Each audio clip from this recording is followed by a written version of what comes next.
엄마는 정말 나를 버린 걸까? 아니면 잃어버린 걸까? 지은호의 발걸음이 멈췄다.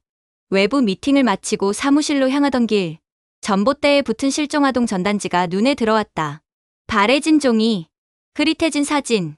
하지만 그 안에 담긴 간절함만큼은 선명했다. 지은호는 전단지를 한참 동안 바라봤다. 아이의 얼굴을 응시했다. 누군가의 딸, 누군가의 세상 전부였을 그 아이. 몇 걸음 더 걸었을까? 이번에는 직접 목격했다. 수척한 얼굴의 여성이 지나가는 사람들을 붙잡고 있었다. 떨리는 손으로 전단지를 내밀었다. 간절한 눈빛으로 사람들의 얼굴을 살폈다. 제 딸 좀 봐주세요. 혹시 본 적 없으세요? 여성의 목소리는 쉬어 있었다. 아마도 수없이 같은 말을 반복했을 것이다. 하루도 빠짐없이. 몇 년을 그렇게. 지은호의 가슴이 먹먹해졌다. 발이 땅에 붙은 것처럼 움직이지 않았다. 그 여성의 뒷모습을 물끄러미 바라봤다. 구부정한 어깨, 절망과 희망 사이를 오가는 몸짓. 혹시 우리 엄마도 저랬을까? 생각이 꼬리를 물었다. 지은호는 고개를 저었다. 아니다. 생각하지 말자. 그럴 필요 없다. 지은호는 친부모를 단 한 번도 생각해 본 적이 없었다. 지금의 부모님이 있었기 때문이다. 두 사람은 지은호를 진짜 딸처럼 키웠다. 아니, 진짜 딸보다 더 각별하게 대했다. 사랑도 관심도 넘쳐났다. 청주보육원. 지은호가 버려진 곳이었다. 어떤 이유였을까? 왜 낳은 엄마는 지은호를 그곳에 두고 갔을까? 키울 수 없어서? 먹고 살기 힘들어서? 아니면 정말 원하지 않았던 아이였을까? 지은호는 그런 생각을 해본 적이 없었다. 궁금하지도 않았다. 알고 싶지도 않았다. 날 버린 사람. 그게 전부였다. 그런데 요즘 들어 생각이 자꾸만 떠올랐다. 며칠 전 고성이의 말 때문이었다. 혹시 지은호 실장님, 엄마가 버린 게 아니라 잃어버린 거라면요? 고성이의 목소리가 떨렸다. 진심이 묻어났다. 지은호는 그날 고성이의 표정을 잊을 수가 없었다. 복잡한 시장이나 사람 많은 곳에서 어린아이 잃어버리는 경우 많아요. 그렇게 헤어진 아이를 어쩔 수 없이 보육원에 맡기는 사람들도 있고요. 엄마는 그 사실을 모르니까 평생을 찾아 헤매는 거죠. 고성이는 한숨을 깊게 내쉬었다. 나도 지푸라기라도 잡는 심정으로 경찰서에 실종아동 DNA 등록까지 해뒀어요. 내 딸이 언젠가 나를 찾을 때 바로 알 수 있게. 혹시 모르잖아요. 살아있을지. 그 말이 지은호의 마음에 박혔다. 가시처럼 깊숙이 박혀서 빼낼 수가 없었다. 정말 그랬을까? 지은호는 멍하니 길을 걷고 있었다. 주변 풍경이 눈에 들어오지 않았다. 사람들의 목소리도 멀게만 느껴졌다. 내 친엄마도 나를 버린 게 아니라 잃어버린 걸까? 가능성은 있었다.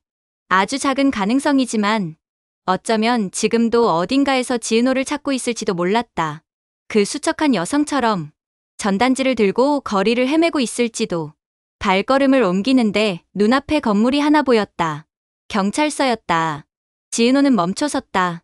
심장이 빠르게 뛰었다. 나도 DNA 등록을 해볼까? 고성이가 했다는 실종아동 DNA 등록. 그것만 하면 혹시 모를 일치 사례를 확인할 수 있다고 했다. 만약 친부모가 등록해뒀다면, 만약 진짜 나를 찾고 있다면. 지은호는 경찰서 입구로 다가갔다. 한 걸음, 두 걸음. 문고리에 손을 올렸다. 차갑고 단단한 금속의 감촉. 그런데 손이 움직이지 않았다. 문을 열 수가 없었다. 머릿속이 복잡했다. 수많은 생각이 뒤엉켰다. 아니야. 지은호는 손을 내렸다. 고개를 저었다. 아직 잘 모르겠어. 이게 맞는 건지. 돌아섰다. 발걸음을 옮겼다. 경찰서에서 멀어졌다. 뒤돌아보지 않았다. 그 모습을 지켜보는 시선이 있었다. 멀찍이 떨어진 곳에서. 고성이었다. 고성이는 인상을 찌푸렸다. 혀를 찼다. 아, 뭐야. 들어가는 줄 알았는데. 답답함이 밀려왔다. 초조함도 함께. 쟤는 뭐가 그렇게 꾸물거려? 그냥 들어가면 되지. 고성이의 표정이 어두워졌다. 손이 떨렸다. 주먹을 꽉 쥐었다. 한우진의 건강 상태가 계속 나빠지고 있었다. 시간이 없었다. 서둘러야 했다. 지은호가 빨리 DNA 검사를 해야만 했다. 그래야 다음 단계로 넘어갈 수 있었다. 하지만 지은호는 망설이고 있었다. 너무 느렸다. 고성이는 애가 탔다. 다음 날도 마찬가지였다. 지은호는 또 경찰서 앞에 섰다. 입구만 바라봤다. 들어가지 못했다. 결국 돌아섰다. 그 다음 날도 똑같았다. 사흘째 같은 일이 반복됐다. 경찰서 문 앞까지 갔다가 다시 나오기만 했다. 고성이는 더 이상 참을 수가 없었다. 직접 나서기로 했다. 이렇게 기다리다가는 한우진이 먼저 죽을 것 같았다. 그날도 지은호는 경찰서 앞에 서 있었다. 망설이는 표정으로, 들어갈까 말까 고민하는 얼굴로. 어머, 지은호 실장님. 뒤에서 들린 목소리에 지은호가 깜짝 놀라 돌아봤다. 고성이었다. 밝게 웃고 있었다. 이 사장님, 여기서 어떻게? 이런 데서 다 만나네요. 신기하다. 여기서 뭐 하고 있어요? 고성이의 목소리는 자연스러웠다. 어색함이 전혀 없었다. 마치 정말 우연히 만난 것처럼. 지은호는 당황했다. 말을 더듬었다. 아, 별일은 아니고요. 그냥 산책을 좀 하고 있었어요. 산책을 경찰서 앞에서요? 고성이가 고개를 갸웃거렸다. 의아하다는 표정을 지었다. 아, 하하하. 그러게요. 이제 다시 사무실로 들어가려고요. 지은호는 어색하게 웃었다. 시선을 피했다. 그럼 이 사장님은 여기 어쩐 일이세요? 화제를 돌리려는 듯 지은호가 물었다. 고성이는 기다렸다는 듯 대답했다. 아, 다름이 아니라 내가 실종아동 DNA 등록해뒀다고 얘기했죠. 혹시 그 사이에 업데이트된 내용은 있나? 더 해야 할 게 있나 확인하러 왔어요. 고성이는 가방을 들어 보이며 말을 이었다. 저는 가끔 이렇게 정기적으로 확인하러 종종 들러요. 내 딸을 찾을 수 있는 유일한 방법이니까요. 지은호의 표정이 숙연해졌다. 고성이를 바라보는 눈빛이 달라졌다. 연민이 묻어났다. 아, 이 사장님은 정말 딸을 찾기 위해 열심이구나. 지은호는 가슴이 먹먹해졌다. 고성이가 짠했다. 안쓰러웠다. 죽었을지도 모른다고 하셨는데도 이렇게나 오랜 기간 동안 포기하지 않는 모습이 대단해 보였다. 모성애가 느껴졌다. 진짜 엄마의 모습이었다. 그날 밤, 지은호는 잠을 이룰 수 없었다. 침대에 누워 천장만 바라봤다. 눈을 감아도 잠이 오지 않았다. 머릿속에 온통 고성이의 모습뿐이었다. 수척한 얼굴로 전단지를 나눠주던 그 여성의 모습도 떠올랐다. 경찰서 앞에서 만난 고성이의 모습도. 나도 해볼까? 생각이 점점 구체화됐다. 결심이 섰다. 그래, 해보자. DNA 등록. 다음 날 아침, 지은호는 일찍 일어났다. 씻고 옷을 입었다. 거울을 봤다. 긴장된 얼굴이 비쳤다. 경찰서로 향했다. 이번에는 망설이지 않았다. 바로 들어갔다. 문을 열고 안으로 들어섰다. 무슨 일 때문에 오셨어요? 민원실 직원이 물었다. 친절한 표정으로. 지은호는 숨을 깊이 들이마셨다. 입을 열려고 했다. 아, 저 실종 아동 D. 그때였다. 옆에서 소란스러운 소리가 들렸다. 지은호는 반사적으로 고개를 돌렸다. 한 여성이 경찰관을 붙잡고 있었다. 울고 있었다. 아니, 울부짖고 있었다. 실신할 것처럼 흐느껴 울었다. 우리 딸 어딨어요? 어디? 여성의 목소리가 경찰서 안을 울렸다. 절규에 가까웠다. 이거 등록만 하면 금방 찾을 수 있다고 했잖아요. 그렇게 말했잖아요. 경찰관들이 곤란해하는 표정으로 여성을 진정시키려 했다. 하지만 여성은 멈추지 않았다. 계속 소리쳤다. 어딨어요? 내 딸 어디 있냐고요. 지은호는 그 모습을 넋 놓고 바라봤다. 가슴이 찢어지는 것 같았다. 숨이 막혔다. 내 엄마도 저렇게 나를 찾고 있을까? 생각이 꼬리를 물었다. 어쩌면 지금도 어딘가에서 저렇게 절규하며 나를 찾고 있을지도. 그런데 다른 생각도 들었다. 내가 지금 친엄마를 찾으면 우리 엄마는 어떤 마음일까? 정순이의 얼굴이 떠올랐다. 따뜻한 미소, 자상한 눈빛, 지은호를 딸처럼 키워준 사람. 한순간에 딸을 잃어버린 것 같은 마음이 들까? 지은호의 손이 떨렸다. 입술을 깨물었다.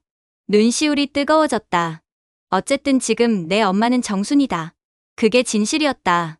낳아준 엄마보다 키워준 엄마. 지은호에게는 정순이가 진짜 엄마였다. 그런 엄마를 배신할 수는 없어.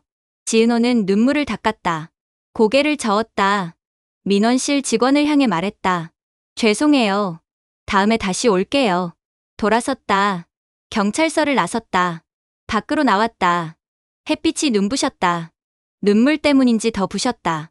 그 모습을 누군가 지켜보고 있었다. 경찰서 건너편 카페 안에서 고성이었다. 고성이의 입꼬리가 올라갔다. 악마 같은 미소였다. 드디어 고성이는 확신했다. 지은호가 경찰서에 들어갔다 나온 것. 그 의미를 알았다. DNA 검사를 했을 것이다. 들어갔다가 울면서 나왔다는 건 그렇다는 증거였다.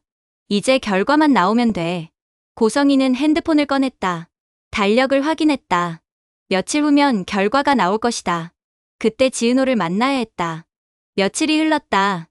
고성이는 지은호에게 연락했다. 만나자고 했다. 인테리어 관련 얘기가 있다고. 지은호는 흔쾌히 응했다. 카페에서 만났다. 조용한 곳이었다. 사람이 많지 않은 시간대를 골랐다. 요즘 인테리어 트렌드가 바뀌고 있어서요. 고성이는 자연스럽게 일 얘기부터 꺼냈다. 지은호도 진지하게 들었다. 메모도 했다. 한참 동안 일 얘기가 이어졌다. 고성이는 초조했다. 지은호가 먼저 말을 꺼낼 것이라 생각했는데 아무 말이 없었다. 왜 아무 말도 안 하는 거야? 고성이는 참을 수 없었다. 직접 화제를 돌렸다. 참, 지은호 실장님. 저번에 경찰서 앞에서 만났을 때 진짜 반가웠는데. 지은호가 고개를 들었다. 고성이를 바라봤다. 항상 혼자 가던 길에 실장님을 만나서 얼마나 큰 위로가 됐는지 몰라요. 고성이는 부드럽게 웃었다. 따뜻한 표정을 지었다. 그날 산책은 잘했어요? 지은호는 잠시 망설였다. 커피잔을 만지작거렸다. 입술을 깨물었다. 고민하는 얼굴이었다. 고성이는 숨을 죽였다. 기다렸다. 지은호가 입을 열기를. 사실 지은호가 천천히 말을 시작했다. 그날 이후로 생각을 많이 해봤어요. 실종아동 DNA 등록에 대해서. 그래. 고성이는 속으로 환호했다. 하지만 표정은 애써 평온하게 유지했다. 관심 있다는 듯 고개를 끄덕였다. 며칠을 경찰서 문 앞까지 갔다가 돌아섰는데요. 지은호가 말을 이었다. 어느 날 결심이 딱 서더라고요. 그래서 경찰서에 갔어요.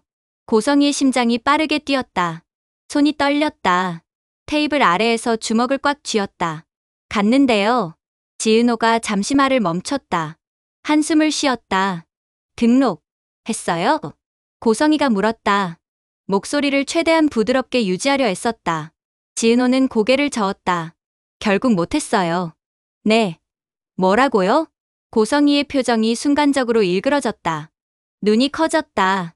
입이 벌어졌다. 이 머저리 같은 게 지금 뭐라는 거야? 고성이는 속으로 욕을 퍼부었다. 경찰서 안까지 들어갔다가 나왔다는 거야? 도대체 왜? 분노가 치밀어 올랐다. 참기 힘들었다. 소리를 지르고 싶었다. 왜 못했는데요? 고성이의 목소리가 높아졌다. 날카로워졌다. 통제가 안 됐다. 이사장님. 지은호가 깜짝 놀라 고성이를 바라봤다. 당황한 표정이었다. 고성이는 정신을 차렸다. 실수했다는 걸 깨달았다. 서둘러 표정을 바꿨다. 아니, 갑자기 소리 질러서 미안해요. 고성이는 미소를 지으려 애썼다. 하지만 얼굴 근육이 떨렸다. 다른 게 아니라 나는 엄마 같은 마음에서. 고성이는 말을 천천히 이어갔다. 등록하러 들어갔으면 등록을 해야지. 왜 다시 나오나? 친엄마를 찾을 수 있는 마지막 방법일 텐데. 답답한 마음에 그랬어요. 둘러댔다. 변명을 만들어냈다. 지은호는 고개를 끄덕였다. 이해한다는 표정이었다. 저도 한순간 친엄마를 찾아볼까 생각했어요. 지은호가 말했다. 목소리가 조용했다. 이사장님 말씀대로 정말 엄마가 날 버린 게 아니라 잃어버린 거면 어쩌나. 나를 아직까지 많이 그리워하고 찾고 있으면 어쩌나. 생각 많이 해봤어요. 지은호는 커피를 한 모금 마셨다. 잠시 멈췄다가 다시 말을 이었다. 그래도 달라지는 건 없더라고요. 뭐가요? 여전히 제 엄마는 지금의 엄마예요. 지은호의 목소리에 확신이 담겼다. 지금의 엄마 모르게 친엄마를 찾는다는 건 우리 엄마에 대한 배신 같기도 하고요. 그래서 역시 전 지금 이대로 살려고요. 지은호는 밝게 웃었다. 사람 좋은 미소였다. 친엄마를 찾는다고 해서 당장 제 인생이 달라질 건 없으니까요. 지금도 충분히 행복하거든요. 고성이는 표정 관리를 하려고 필사적으로 애썼다. 하지만 자꾸만 얼굴이 일그러졌다. 입꼬리가 내려갔다. 눈빛이 차가워졌다. 이사장님, 괜찮으세요? 지은호가 걱정스럽게 물었다. 표정이 안 좋으신데. 아, 고성이는 배를 움켜쥐었다. 아픈 척했다. 아까 점심 먹은 게 살짝 체했는데 갑자기 속이 안 좋네요. 아, 그럼 병원부터 가보셔야겠어요. 제가 같이 가드릴게요. 아니에요. 저 혼자 가봐도 괜찮아요. 얘기 중에 갑자기 미안해요. 우린 다음에 또 봐요. 네, 그럼요. 몸 조심하세요, 이사장님. 고성이는 자리에서 일어났다. 가방을 집어들었다. 비틀거리는 척하며 카페를 나갔다. 차에 올라타 문을 닫았다. 그 순간 악! 고성이는 핸들을 내리쳤다. 주먹으로 있는 힘껏 1번, 2번, 3번. 아니, 세상 물렁해 보여서는. 고성이는 소리쳤다. 차 안에 울려 퍼졌다. 금방 넘어올 줄 알았는데 생각보다 쉽지 않네. 이를 갈았다. 손이 떨렸다. 분노로 온몸이 달아올랐다. 전현을 어떻게 구워 삶지? 고성이는 고민에 빠졌다. 머리가 복잡했다. 지은호가 의외의 복병이 될 줄이야. 시간이 없는데. 시간이. 한우진의 얼굴이 떠올랐다. 점점 수척해지는 모습, 죽어가는 모습, 눈물 연기도 안 통하고 동정심으로도 안 움직이고. 고성이는 혀를 찼다. 역시 남은 건 이것뿐인가. 무언가 생각이 떠올랐다. 표정이 변했다. 입꼬리가 올라갔다. 사악한 미소였다. 웬만해서 너한테 이렇게까지는 안 하고 싶었는데 어쩔 수 없지. 고성이는 핸드폰을 꺼냈다. 전화번호를 찾았다. 누군가에게 전화를 걸었다. 그러게 진작 내 뜻대로 따라와 줬어야지. 고성이의 목소리가 낮아졌다. 차갑고 냉정했다. 이제 다른 방법을 써야겠어. 통화가 연결됐다. 고성이는 누군가와 이야기를 나누기 시작했다. 무슨 내용인지는 들리지 않았다. 하지만 표정만으로도 알 수 있었다. 위험한 계획이었다. 아주 위험한. 고성이가 어떤 계획을 세웠는지는 아무도 몰랐다. 지은호도, 한우진도, 정순이도, 누구도 알 수 없었다. 하지만 한 가지는 분명했다.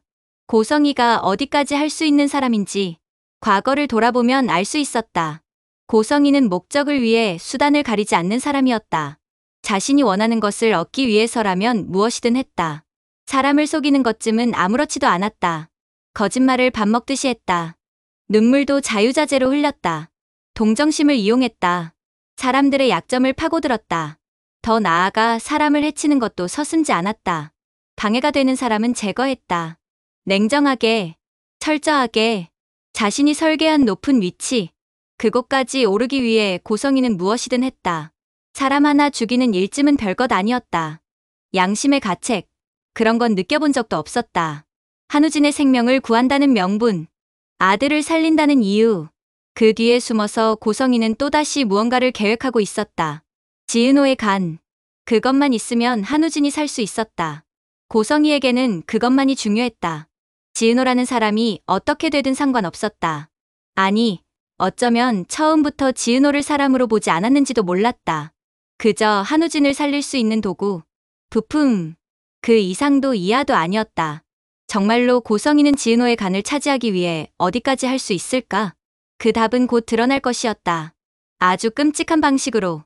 이번 영상 다들 재밌게 보셨나요? 다음 이야기도 너무 궁금하시죠? 그럼 꼭 구독을 눌러주세요. 여러분의 구독과 좋아요는 이 영상을 만들고 더 좋은 이야기를 들려드리는데 큰 힘이 됩니다. 구독, 좋아요, 알림 설정까지 꼭 부탁드려요. 이 영상을 끝까지 봐주신 여러분, 행복하시고 건강하세요. 다음 편도 꼭 놓치지 마세요. 다음 편에서 뵙겠습니다.